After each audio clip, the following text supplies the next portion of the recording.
Before the Major League Baseball lockout this offseason, it was reported that Juan Soto turned down a 13-year, $350 million contract extension from the Nationals. That's a lot of money, and a lot of people unfamiliar with contracts in baseball may think he's crazy for turning that type of money down. But the truth is, if he was a free agent today, he would make way more than that in the open market. The problem is, he won't be a free agent for another 3 seasons. If he continues to play the way he has and remains healthy for the next 3 years, he will for sure pass that $350 million mark with his next contract. But there's that risk that he doesn't continue to play well or has a career-altering injury. Accepting that offer from the Nationals, while an underpay for his talents, would have been a big security blanket for him for the rest of his life. I'm hoping all goes well and Soto gets that monster deal when he is a free agent, but taking that risk has not always worked in the past. Regardless of what Matt Damon says, fortune does not always favor the brave. Matt Damon! Coming up, 6 players that turned down contract extensions and bet on themselves, and lost after the intro.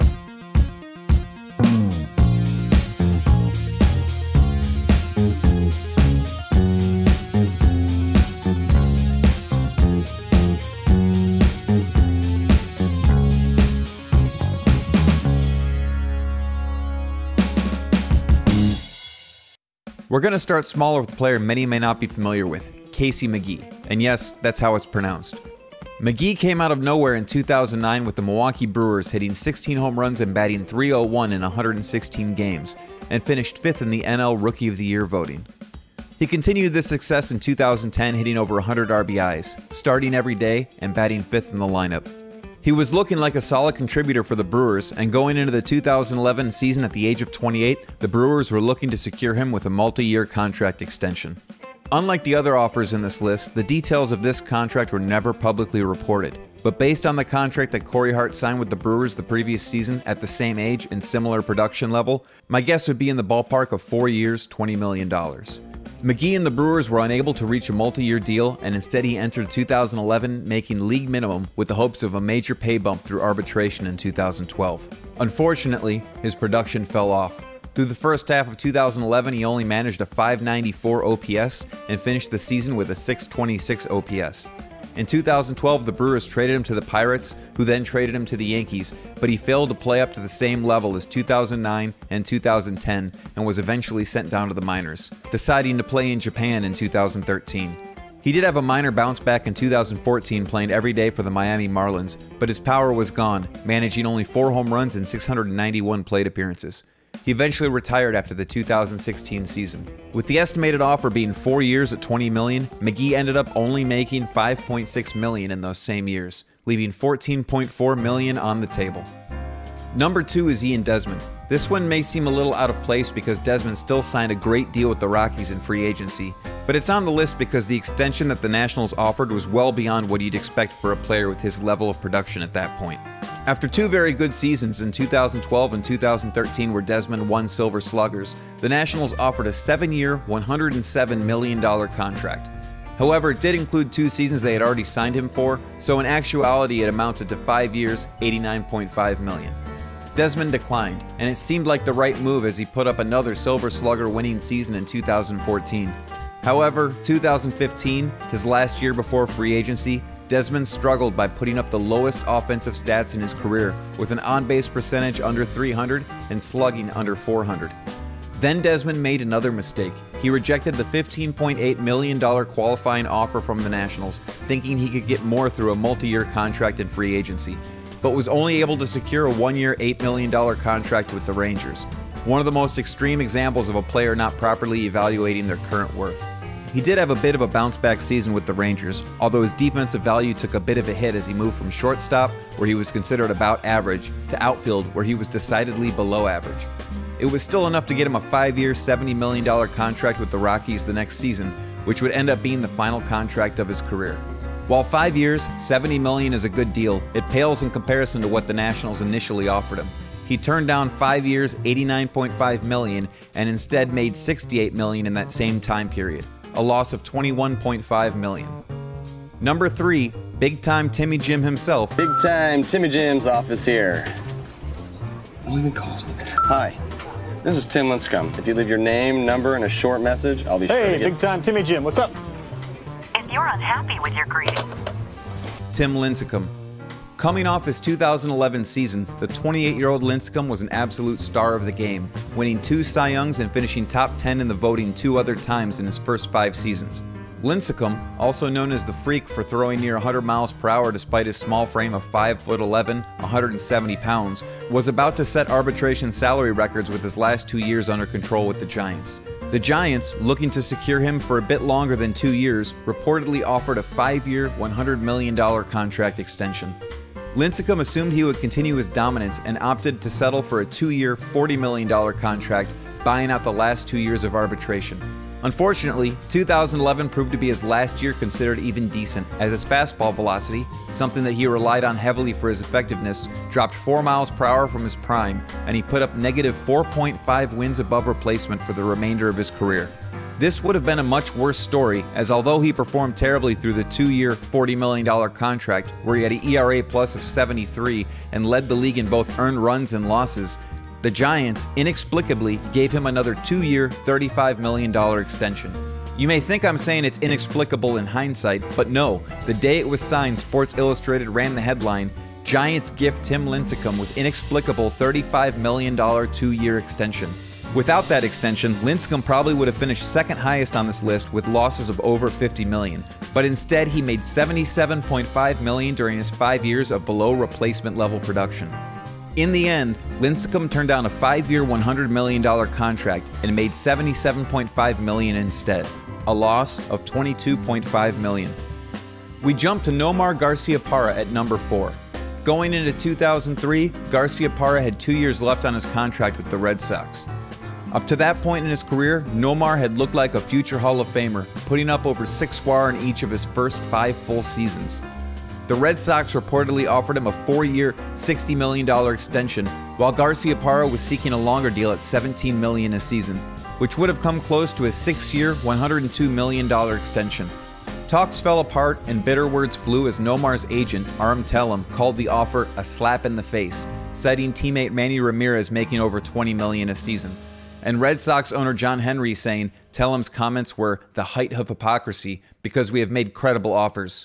Regardless, Nomar opted to play out his 2 remaining seasons with the Red Sox and seek a bigger payday in free agency.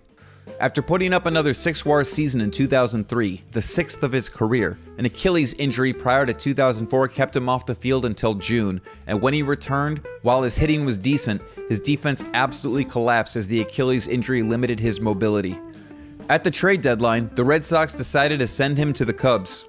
In perhaps the biggest slap in the face, the Red Sox went on to win the World Series for the first time in 85 years, while the Cubs floundered down the stretch, not making the playoffs, and was viewed as one of the most disappointing regular seasons in Cubs history.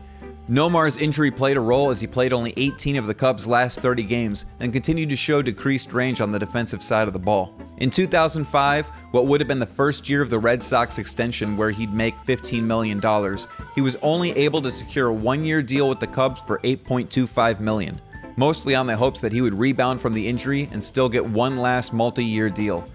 Unfortunately, a torn groin in late April forced him to miss 3 months of the season, and when he returned, he was moved from shortstop to third base. In 2006, he signed another 1-year deal with the Los Angeles Dodgers at $6 million, and did well enough that he secured 2 more years with the Dodgers at $9 million a season, but still a far cry from the $15 million he would have made with the Red Sox. In the end, Nomar turned down 4 years, $60 million, and made $32 million instead, a loss of $28 million. Number 5 is where we run into issues with deciphering the truth with Neil Walker. One of the biggest issues putting this list together is we only get the details of a contract extension that isn't accepted if it's leaked to the press. In Neil Walker's case, there's differing stories on whether he declined the offer.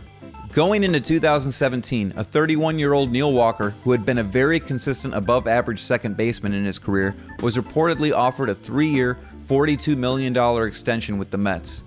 Here's where the details get fuzzy. The Mets narrative is that Walker turned down the offer, then changed his mind, only for the Mets to pull the offer the second time around. Walker, on the other hand, claims there was indeed a 3-year, $42 million contract extension offered, but Walker says the Mets pulled the offer off the table as opposed to him rejecting it. He said, "It's well documented I never turned down anything. They can say what they want and I'm not going to get into that.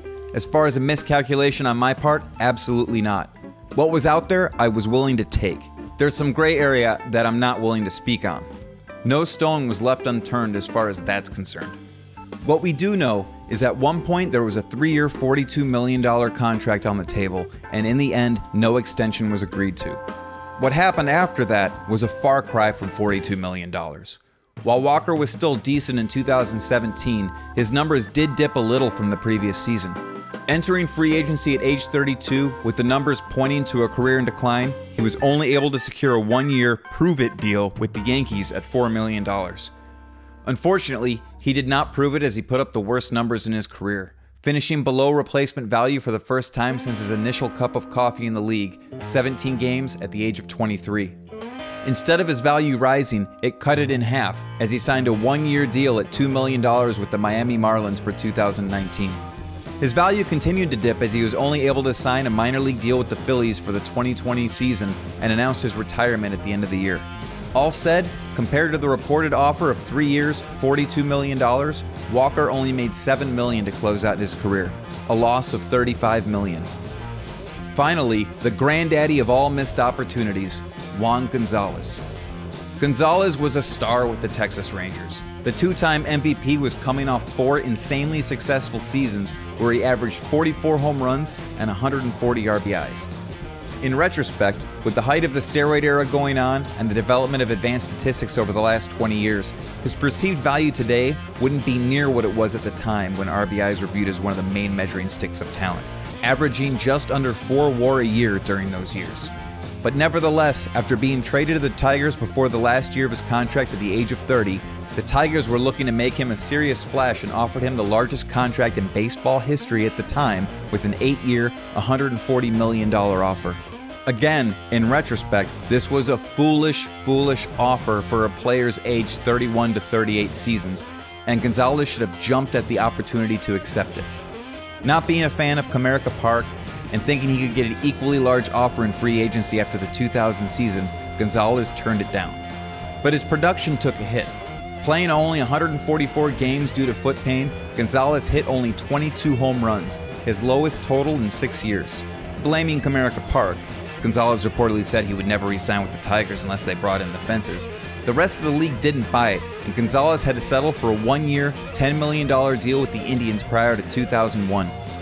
While his numbers did rebound a bit with the Indians, he was only able to secure a 2-year, $24 million contract with the Rangers going into 2002, a 1-year, $4.5 million deal with the Royals in 2004, and a minor league contract with the Indians in 2005, where he only managed 1 at-bat the entire season, the last major league at-bat of his career. When all was said and done, Gonzalez turned down 8 years, $140 million, and instead only played for 5 more years before retiring, making $35 million in the process. A total loss of a whopping $101 million. This video's been pretty negative so far with a lot of missed opportunities, and I'm going to make up for that in the next video where we're going to look at players that bet on themselves and won. If you're interested in that or enjoyed this video, please like and subscribe. It would mean a ton to me. Thank you very much.